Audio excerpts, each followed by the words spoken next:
A few people from the outside world finally made it into Wairoa today, including our reporter Alexa Cook. What they found was a town that was caked in silt, with people queuing for food.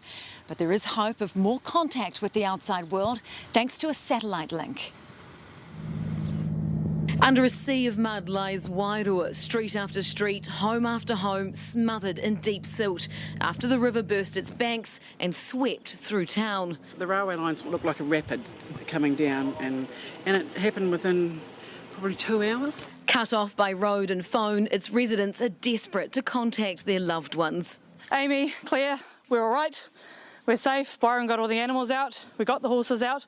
Everybody's fine. Hi, Greg. Hi, Mike. Can't get you on the phone, but I'm helping the kids. They're flooded out. After 3 days of no communications, people are struggling to hold it together. I've got a sister in Gisborne who will be beside herself because we can't get hold of her. But no, we're all right. What do you want to say to her if she's watching? Don't panic. Yeah. We are working on establishing communications to Wairoa urgently. People are struggling, but you can't get hold of them at the moment because all our communications are down. Don't stress that because you can't get hold of them means there's something wrong. A civil defence helicopter delivered 3,000 emergency meals and 300 food boxes into Wairoa today. Foodstuff says it will soon be able to get more kai into the town. They are able to actually deliver food via Gisborne within the next 12 to 24 hours. But Wairoa's people are dealing with loss on an unimaginable scale. This home's one of potentially hundreds yellow stickered. There's no going home anytime soon. The railway lines look like a rapid coming down, and it happened within probably 2 hours. While around the corner, another family is in the same boat. What's the last few days been like for you? This is trying to find places to store things, pack things, what we've got, what we can salvage. As we drag their sodden belongings onto the growing pile, there's a sense of frustration. Everybody's just down in the gutter. Street after street of Wairoa looks like this. It's just gumboot deep mud. There's people's belongings out on the footpath, and there is a hell of a long road ahead for this community.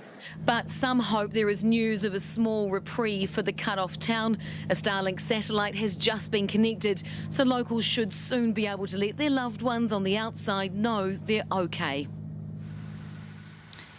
Well, kia ora, Alexa. What were your impressions when you first arrived in Wairoa?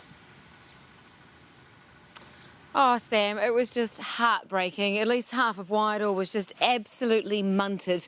We flew in over the air and you're just looking down on the scale of the devastation and just thinking, these poor, poor people, they have such a long road ahead of them. And then we got on the ground and just people were so relieved to see us, to see people, you know, from outside their region.